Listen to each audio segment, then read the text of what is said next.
Hi, everyone, and welcome to another episode of the Wolfpacker Show. My name's Ethan McDowell, and I'm joined as I am every week by Noah Fleischman. I know when we logged off last time, we said we'd be back Thursday, but hey, we are back sooner than that because we received huge news this afternoon from head coach Dave Doran. He made things official Monday afternoon. MJ Morris is taking over NC State's starting quarterback job from Brennan Armstrong, who started the previous matchups for the Wolfpack this fall. We're going to dive right into it. We just posted a bunch of stories up on the wolfpacker.com, and now we want to talk through our takes, our thoughts on this initial breaking news. But before we do that, just a quick housekeeping note. We both work for the wolfpacker.com. That's part of the On3 Sports Network. Go check it out. It's a great website. We cover pretty much everything to do with NC State, and it's only $1 to subscribe to our premium message board and the premium access to our premium articles for just $1. That gets you access to recruiting scoops, full team coverage and analysis. I just put up a story just kind of detailing what MJ Morris brings to NC State's offense. We're going to discuss a lot of that here today. But go check it out. It's a fun community of NC State fans. You can talk about, vent about a loss, celebrate a win together, all for $1. It's a great time to join the website. So go check it out at thewolfpacker.com. All right, Noah, let's dive into it. MJ Morris, he started a couple games last season.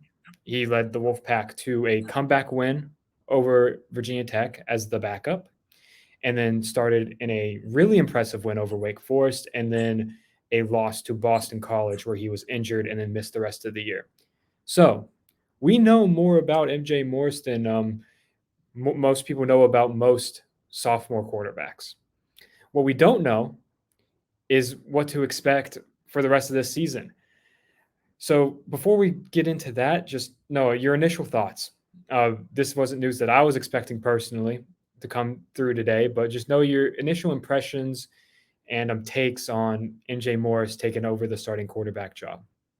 Yeah, I thought it was a possibility, not this season, like not earlier in the season. I think we talked about it, a couple days ago about, what we thought, could possibly happen if they want to preserve the red shirt and what this or that. But turns out they don't really care too much about the red shirt anymore. They're burning it. They're just going to move on and just let him play, which I think is the right call at this point. Dave Doran today talked about they want to spark on the offense, and they think that he is the kind of guy that can bring that. Obviously, he's a young guy, played well last year in the games that he played in. He played in 5, played meaningful snaps in 4 of them, played at Syracuse for I think 3 total snaps, which ends up hurting his redshirt ability last year. But it is what it is. They're moving on. They're keeping him, as this and making him the starting quarterback. And it's surprising, but at the same time, if they're going to make a change, they got to do it now and before I guess the season gets too far down the road, whether or not, positive or negative. If you want to make the change, make it as early as possible and let that guy kind of take over. And it sets the stage not only for 2023, but 2024 and 2025, giving him 7 games of experience before, next year rolls around and he's got it from game 1.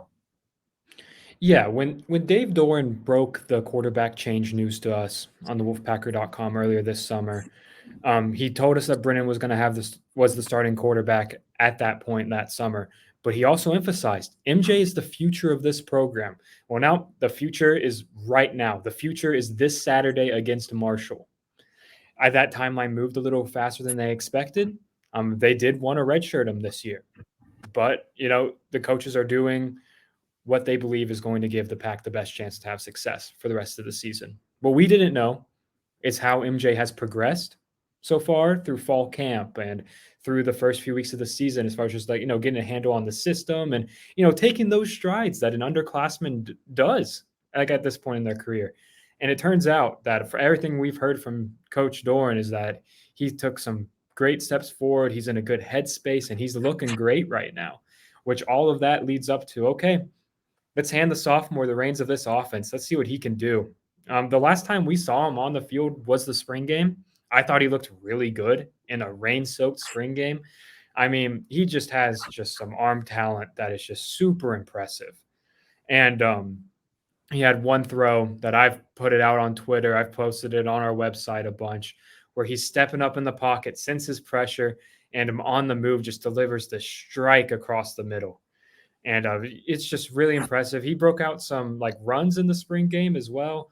So I was encouraged by what we saw of him last time we saw him in action, and I'm very intrigued by what he's going to look like when we see him on the field for the first time against the Thundering Herd this Saturday. Noah, let's talk a little bit more about the timing of this all. So, NC State is 3-2. They just lost to Louisville in a game where, yes, the offense was terrible. It had a low bar to get over, as we've discussed, and it couldn't do it.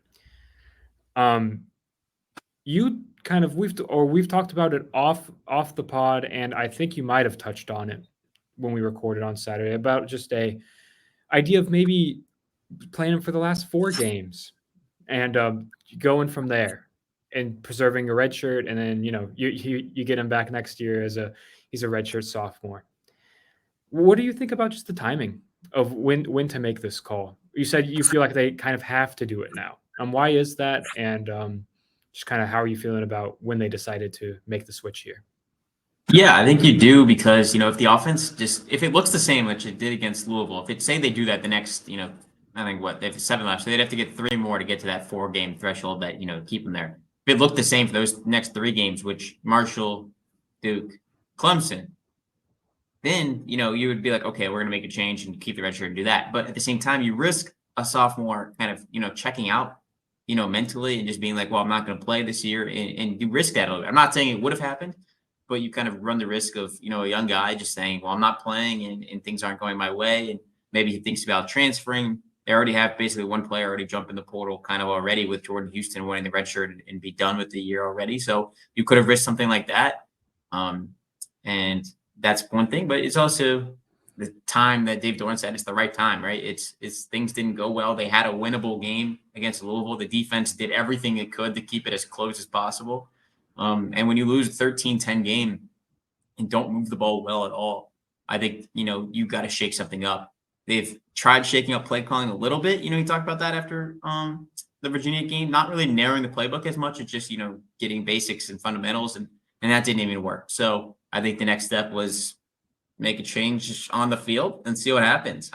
This isn't going to guarantee that NC State's going to run the table, go 7-0 and play in the ACC championship. It's possible. I'm sure it's possible, but at the same time, you got to make a change and think, you know what, it's time to build for the future. Not saying they're throwing away on this season. I think this is their best case scenario of winning as many games as possible, but it also helps building for the future and making next year's team and the year after, be really efficient on offense. And we'll see how it goes, but it's MJ Morris's time to shine here in Raleigh. Yeah, and I don't think I would have been worried at all about him checking out or anything. But if you wait to make that choice, and then you're looking at, okay, say they still beat Marshall this weekend, but then they drop games to Duke and Clemson, then you're 4-4. ACC title's pretty much out of the question at that point, and you're in a scrap for bowl eligibility. Now, I mean, hey, you can go on a little run if you pick up some momentum here, establish some solid momentum against Marshall and Duke, and then it's a bye week and then a huge game against Clemson. So I like the timing.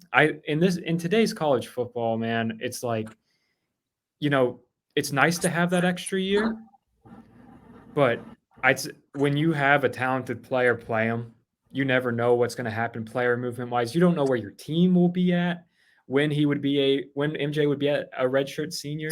So, in my opinion, great move by the staff. If they feel like this is going to give them the best chance to move the ball to win games, great move to go with MJ here. I want to circle back to Brennan a little bit because, obviously it's been a tough year for him. He struggled against Louisville with he threw the 2 interceptions that especially the second one was not a good throw, finishing 13 for 25, 112 yards. Moving the ball through the air, he has struggled. On the ground, he's been excellent. He had 61 rushing yards against Louisville. He's leading the team in that mark this season. But when you bring someone like Brennan in, it's someone who can raise your ceiling potentially, but he could also lower your floor. he was at Virginia, he was a home run hitter. He would strike out, but man, he hit a lot of home runs at UVA. This season, it was just a lot more strikeouts.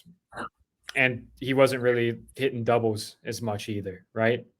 So you bring in MJ, who I think could provide a steadier hand, and you still have Brennan, who, I mean, I've talked to him a few times. I think he seems like a great guy who's gonna handle this in a really mature way and still be there to help out MJ, help out his team as they continue down the season. And if last season showed us anything, he might have to play again with injuries and just the way that works. So I'm sure he'll stay ready. He's an experienced guy, a mature guy, who I think will still be there to help out the QB room as well. All right, so MJ Morris last season. Let's take a look back at those stats from last year. He threw for 648 yards, 7 touchdowns, and 1 interception during that season. That's pretty dang impressive numbers for the sophomore. And his first 2 games, it was mop-up duty against Charleston Southern, and then he came in for a few snaps against Syracuse, threw 1 pass. Then when he came in against Virginia Tech, it was it was a bit of a revelation for the team. He helped engineer that comeback with just some huge plays through the air, showing off great accuracy, great poise in the pocket, and connecting on a few touchdown passes that brought them back. Noah, from what you've seen, I know you weren't on the beat at that point, but from what you've seen on the highlights of those games, just from anything you've seen of MJ Morris, what makes you confident that he could help provide that spark that Dave Doran was talking so much about? Yeah, I think he's got, a really elite arm talent, right? As a quarterback, he's dynamic. He can make basically every throw. You talk about that one clip that, you posted earlier today. He's on the move, puts it right where it needs to be, like a dart, and it worked well. So I think when you compare him to Armstrong, he's probably got a better arm than Brennan, right? Just being a younger guy, not as experienced, which is kind of, a knock on him. But I also think, he can run the ball. He's just not a downhill runner. He's not Brennan Armstrong, who turns into a running back basically once he gets past the line of scrimmage. He can run it. It's fine. It'll work. But yeah, I think that's the biggest difference between the two. Morris is definitely a big passer, which NC State hasn't found consistency in either the pass game or run game this year. Passing's been a little bit better. Louisville wasn't, but the first 3 or 4 games was fine. So I think when you look at it now, pass game is going to become, reliant, because he's not going to be able to tuck the ball and run for 100 yards like Brennan Armstrong did at UConn.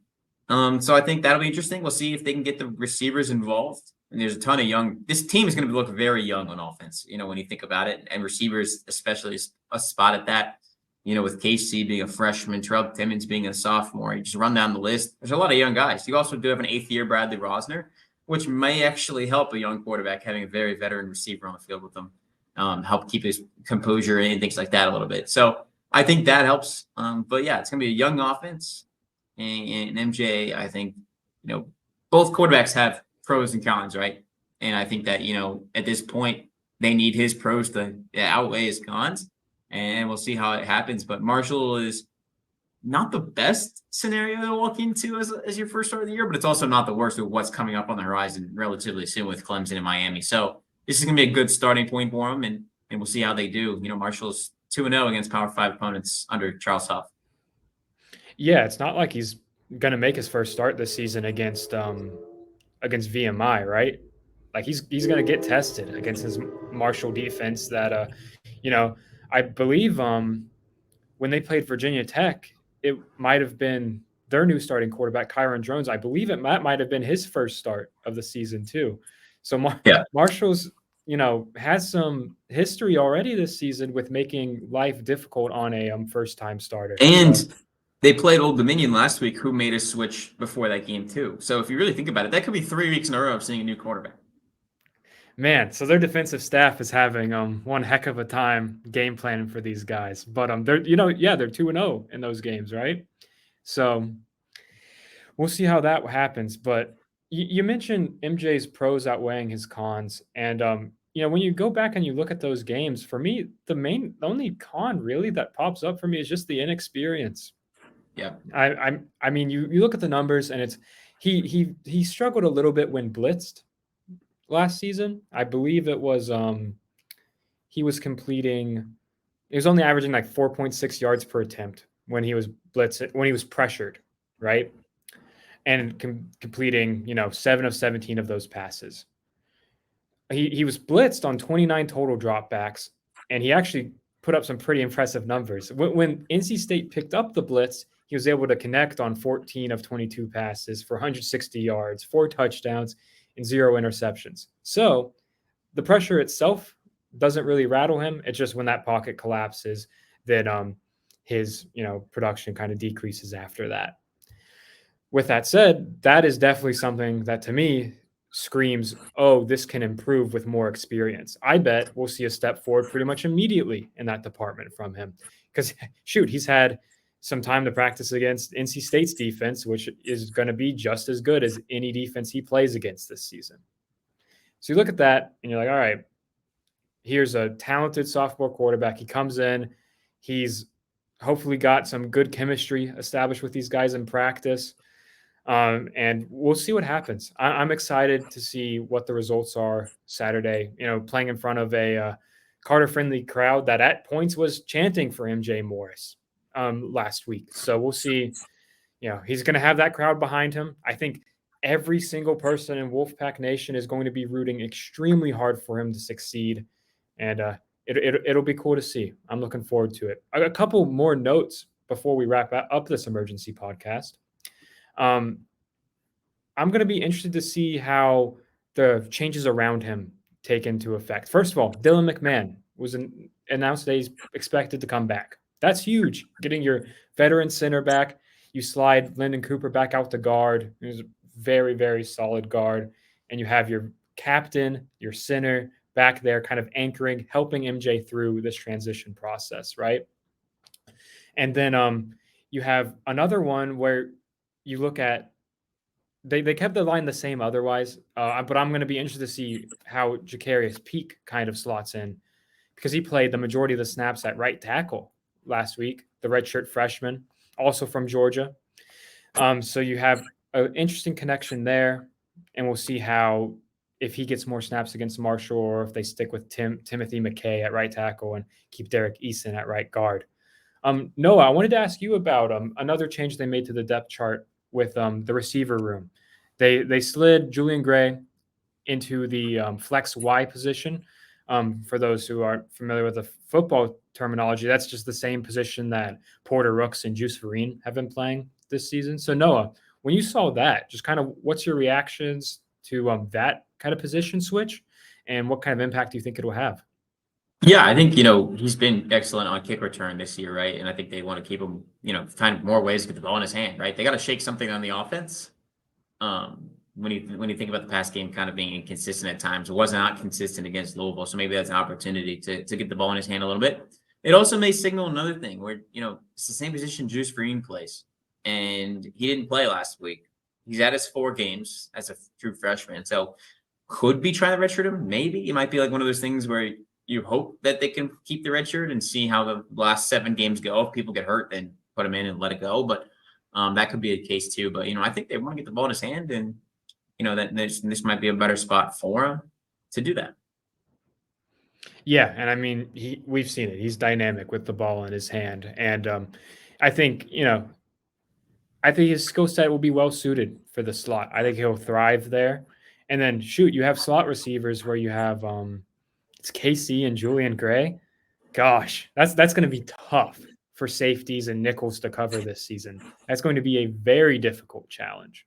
So that'll be interesting to see as well. Before we get out of here, Noah, I just wanted to read off one more stat. Something I'm going to be keeping an eye on going forward, in addition to seeing how he builds chemistry with all the receivers, is Trent Penix's production. He's had a quiet year so far this year. He's been working his way back from an injury during fall camp. But when MJ Morris played last season, I'll run it through. Against Virginia Tech, 3 catches, 25 yards, and a touchdown. Against Wake Forest, 1 catch, 8 yards. And then Boston College, 2 catches, 53 yards, and a touchdown. Both of his touchdowns last season, both happened with MJ Morris at quarterback. I'm going to be interested to see. Sometimes tight end can be a quarterback's best friend. It's kind of a safety net there. We haven't seen much from Trent so far this year, but I'm going to be interested to see if with MJ under center, maybe that unlocks Trent a little bit more in the passing game as well, which could be exciting to see. It's interesting because, it's not often going into game 6, you have so many unknowns now with the offense, right? We don't really know how this offense is going to look with MJ, but it's exciting. It adds a lot of intrigue to a game that was already going to be a really tough matchup. So it'll be very interesting to see moving forward. All right. Before we get out of here, I want to thank our sponsor, Game Time. The Game Time app is a ticket buying and selling marketplace. You can check it out for football games, basketball games, concerts, comedy shows. They have pretty much everything. So you can download the Game Time app, or you can go to gametime.co to check it out. They have tickets up right until kickoff, tip off, the first song of that concert, whatever. Go check it out. My favorite thing about the app by far is when you pull it up, you can see exactly where you would be sitting. So here's tickets for the UNC game later this year. If you're watching on YouTube, I'm going to hold it up to the screen. You can see exactly where you'd be sitting. It's my favorite thing about the app. I love it. I use it. And if you use it, go to gametime.co or download the Game Time app and check it out and use code all caps Wolfpack for $20 off your first purchase. All right. My name is Ethan McDowell. I'm with Noah Fleischman. This has been the Wolfpacker Show. We will be back again later this week to fully break down the Marshall matchup. Thanks for watching.